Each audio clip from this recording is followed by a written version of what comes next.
러시아 전투기 8대가 폴란드 영공 60km까지 접근했지만 단 한 대의 요격기도 출격하지 못했습니다. 나토 회원국이지만 하늘을 지킬 전투기가 없는 절망적 현실. 48대의 F-16이 있지만 가동률은 32%, 부품 부족으로 경납고에 갇힌 무력한 상황. 미국 펜타곤과 유럽 방산업계 전문가들이 단언했습니다. F-35 성능의 절반 가격은 불가능하다. 그런데 그 불가능을 완전히 박살내며 하늘을 가른 전투기가 나타났습니다. 바로 대한민국의 KF-21이었습니다. 나토 연합훈련에서 독일 유로파이터와 프랑스 라파를 제치고 1위를 차지하며 전 세계 항공업계를 완전히 뒤흔들어 놓았습니다. 8,000km 떨어진 한국이 유럽의 하늘을 지키게 된 충격적 비밀은 무엇일까요? 지금부터 전 세계가 경악한 KF-21 폴란드 도입의 충격 실화 시작합니다. 러시아 전투기 8대가 바르샤바 상공 60km까지 접근했습니다. 우리 공군은 단 한 대도 출격하지 못했죠. 저는 야누시 코발스키입니다. 폴란드 공군 참모차장으로 30년간 복무해왔습니다. 2022년 12월 15일 새벽 4시, 제 인생에서 가장 절망적인 순간을 맞았죠. 레이더 화면에 빨간 점들이 찍혔습니다. 러시아 수호이 35 전투기 8대가 우리 영공을 향해 날아오고 있었어요. 각하, 긴급 상황입니다. 통제실 장교가 뛰어들어왔습니다. 러시아기들이 국경선 60km까지 접근했습니다. 저는 즉시 F-16 출격을 명령했죠. 하지만 정비병이 고개를 젓더군요. 죄송합니다. 가용한 기체가 없습니다. 믿을 수 없었습니다. 폴란드 공군의 F-16은 48대.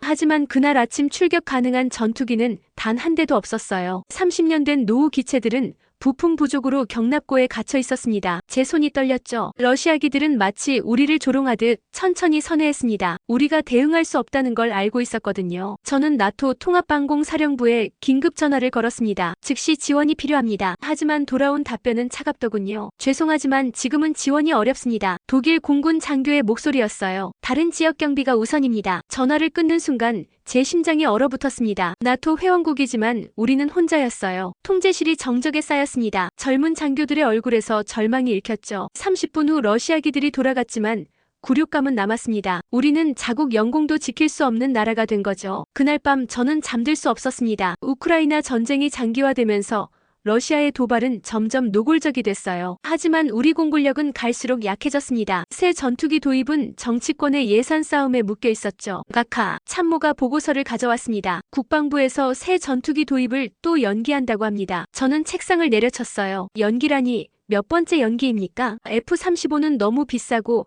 유로파이터는 납기가 불분명했습니다.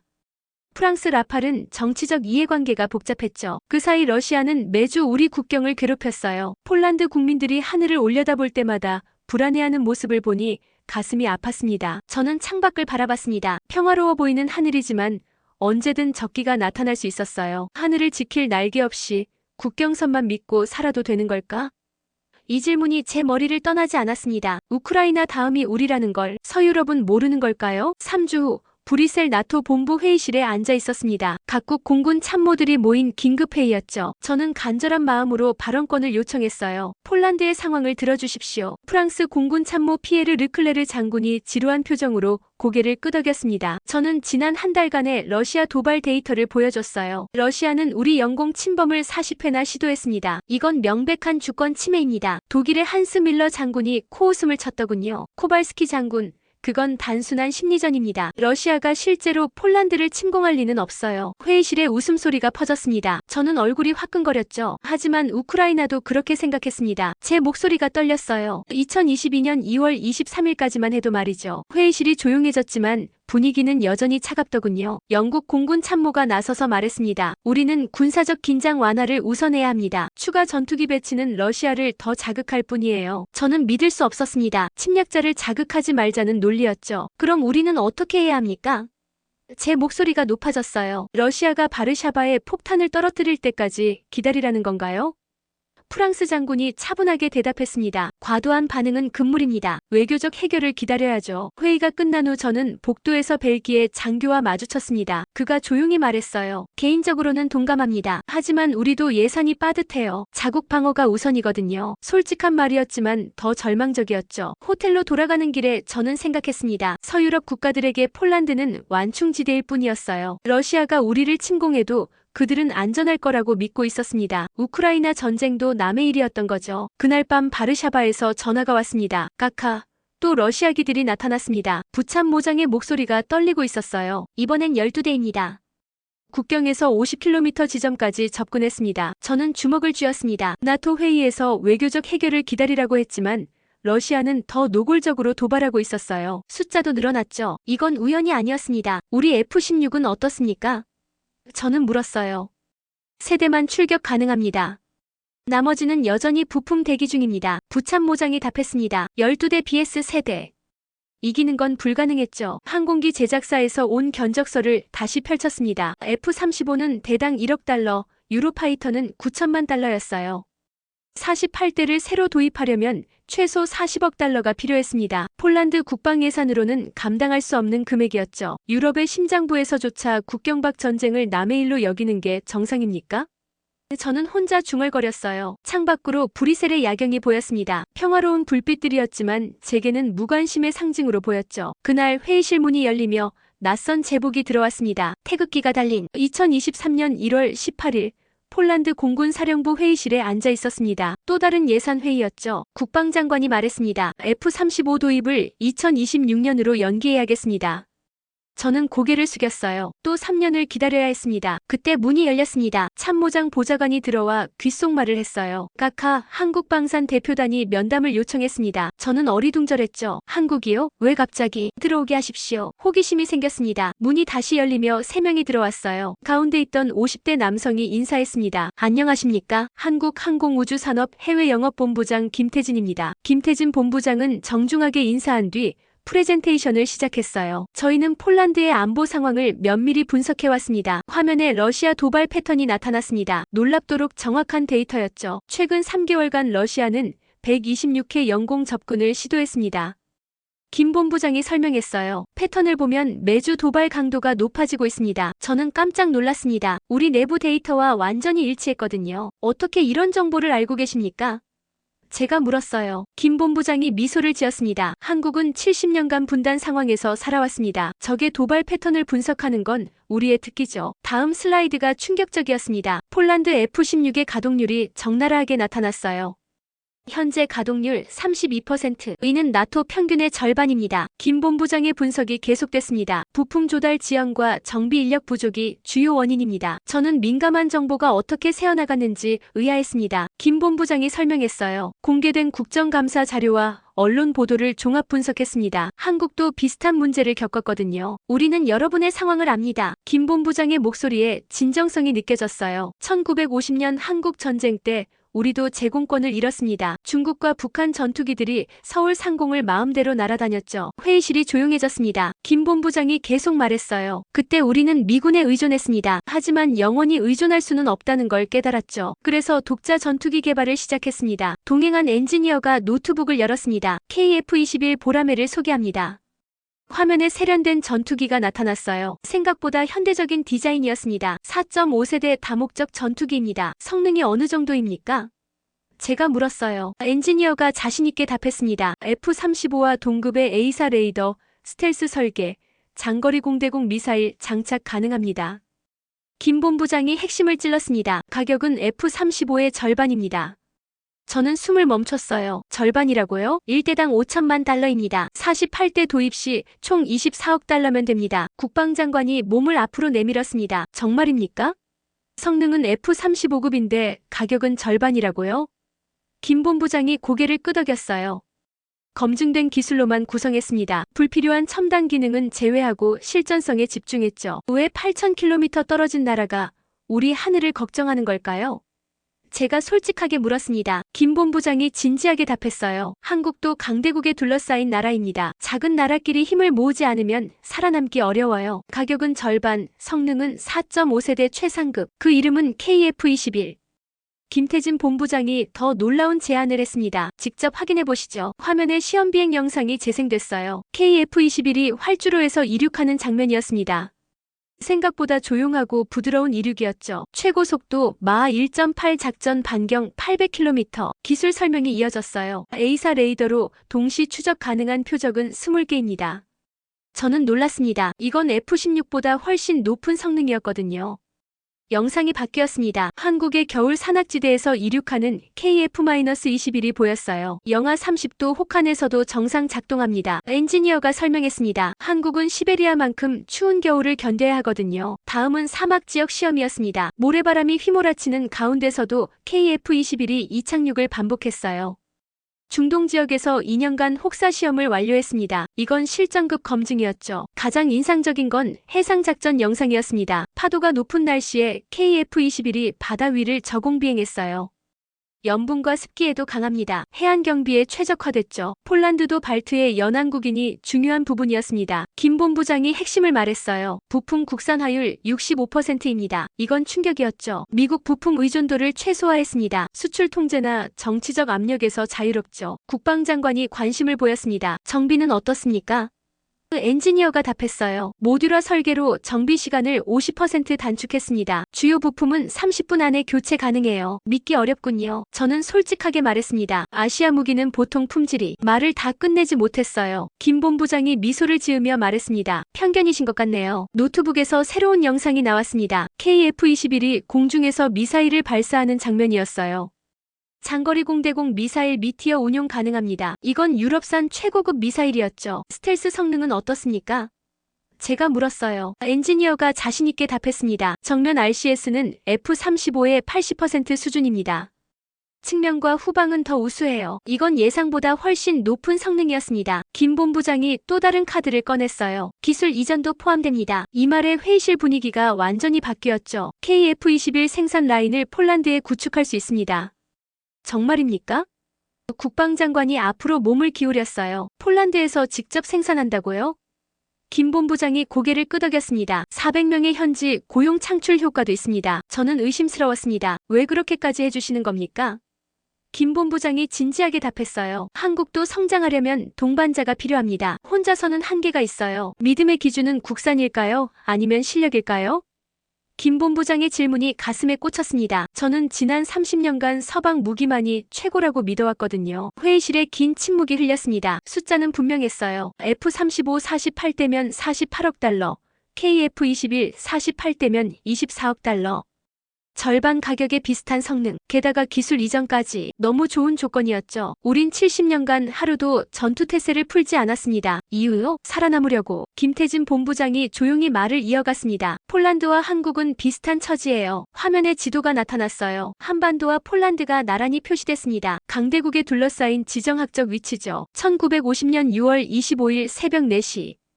김 본부장의 목소리가 낮아졌어요. 북한군 탱크 242대가 38선을 넘었습니다.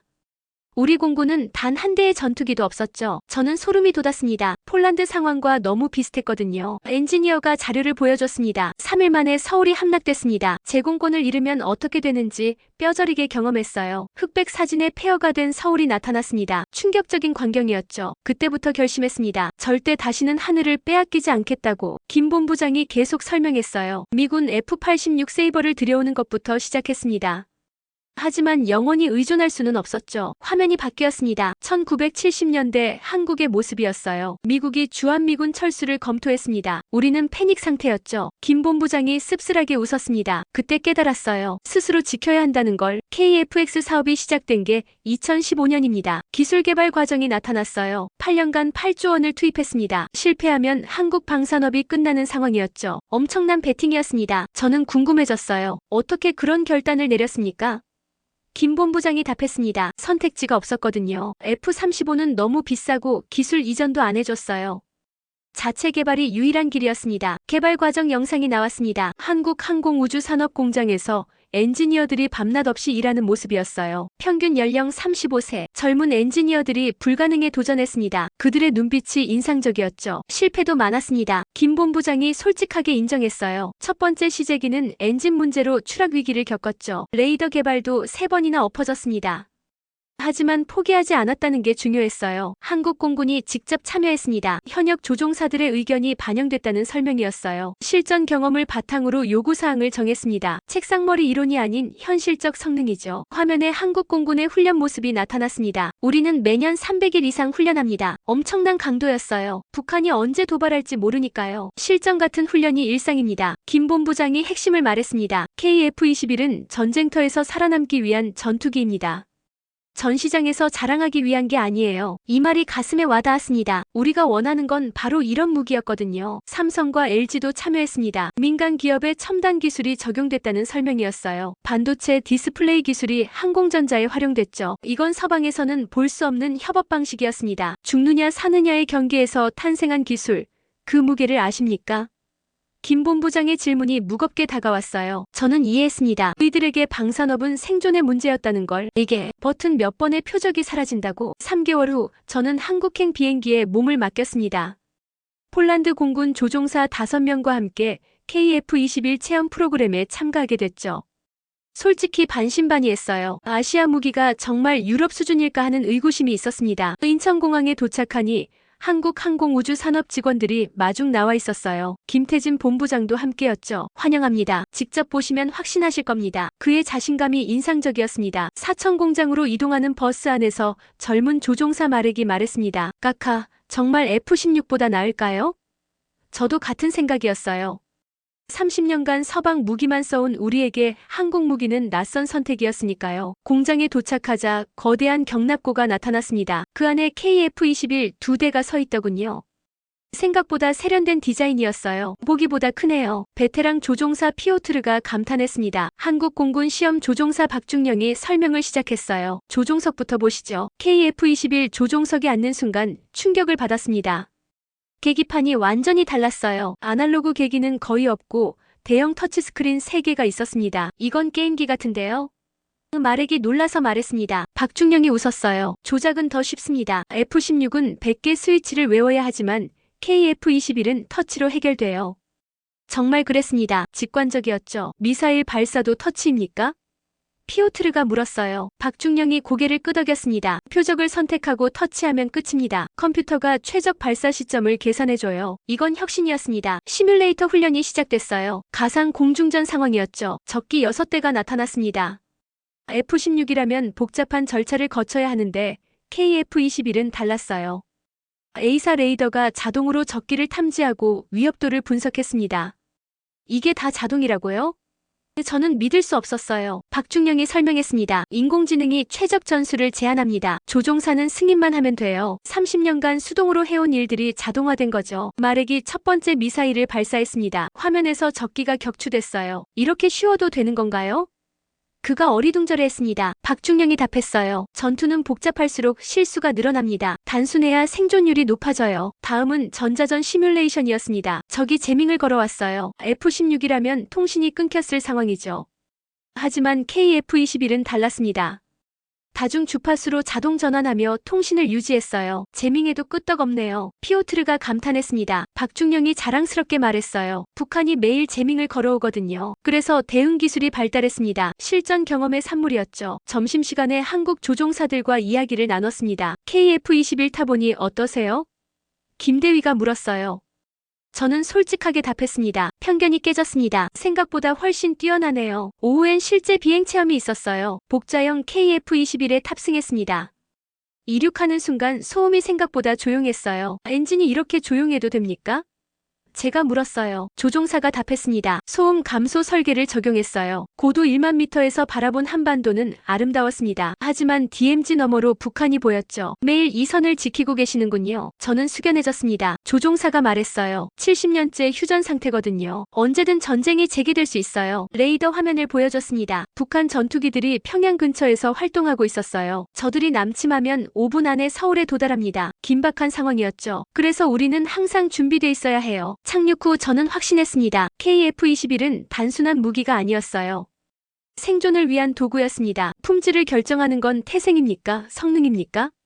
김 본부장의 질문이 다시 떠올랐죠. 답은 명확했습니다. 성능이었어요. 우리가 1위 나토 연합훈련에서 6개월 후 독일 바이에른 주 홀렌펠스 공군기지에 도착했습니다. 나토 연합훈련 에어 디펜더 2024가 시작되는 날이었어요. 이번엔 폴란드 공군도 KF-21 4대로 참가했습니다. 드디어 실력을 증명할 기회였죠. 브리핑룸에서 각국 조종사들을 만났습니다. 독일 공군의 한스 밀러 중령이 비아냥거렸어요. 폴란드가 아시아 전투기를 가져왔네요.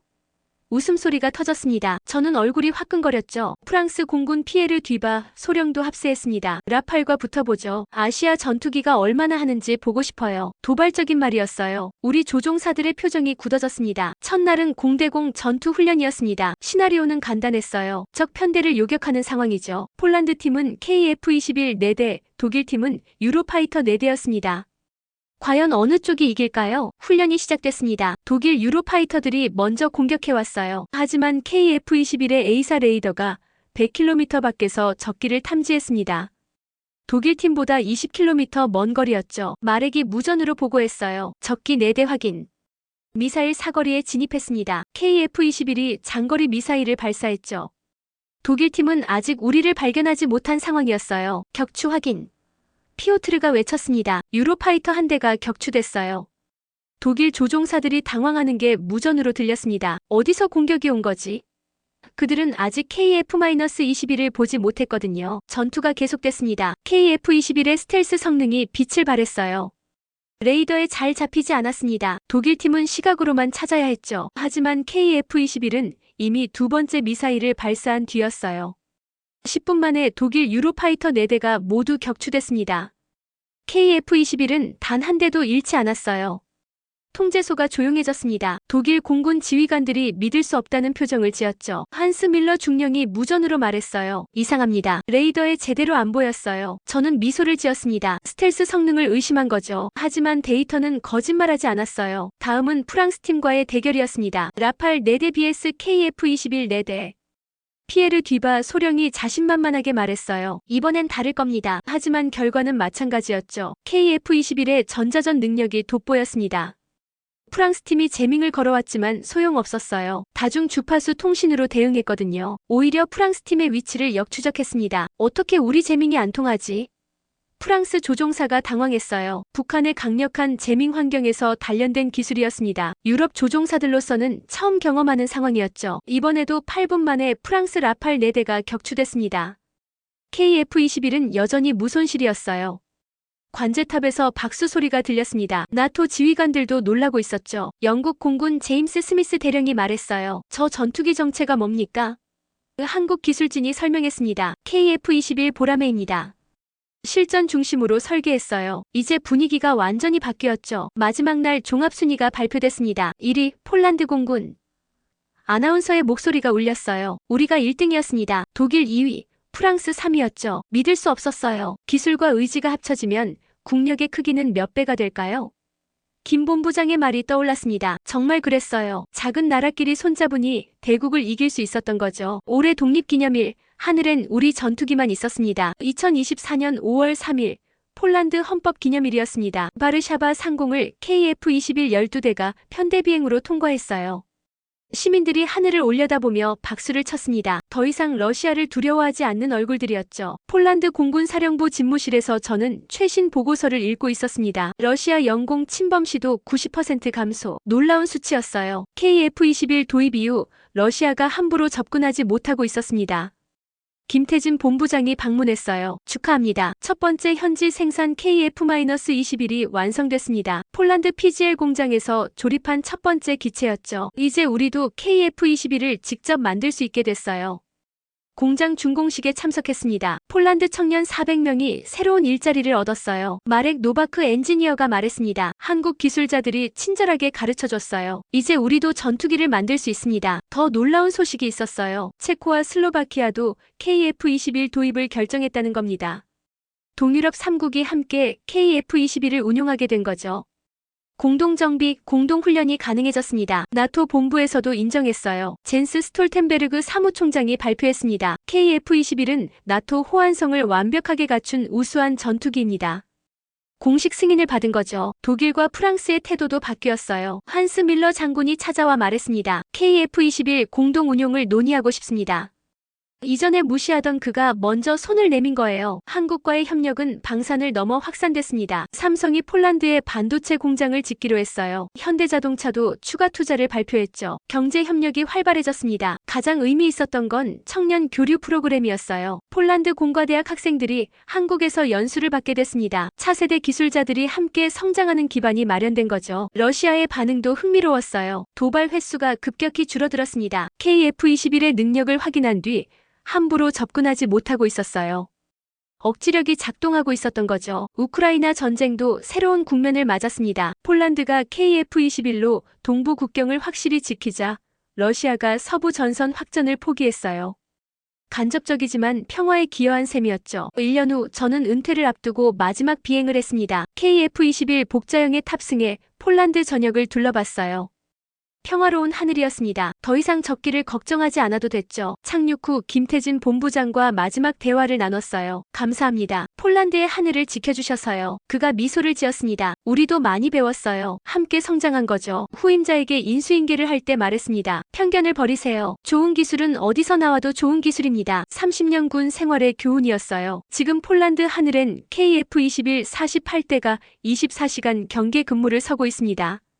러시아가 함부로 넘볼 수 없는 든든한 방패가 됐어요. 시민들이 안심하고 살 수 있는 환경이 만들어진 거죠. 작은 나라끼리 손잡으면 정말로 세상을 바꿀 수 있을까요? 김 본부장이 처음 던진 질문의 답을 찾았습니다. 네, 가능합니다. 폴란드와 한국이 증명했으니까요. 이제 제 손녀가 물어봅니다. 할아버지, 하늘에서 무서운 비행기가 또 올까요?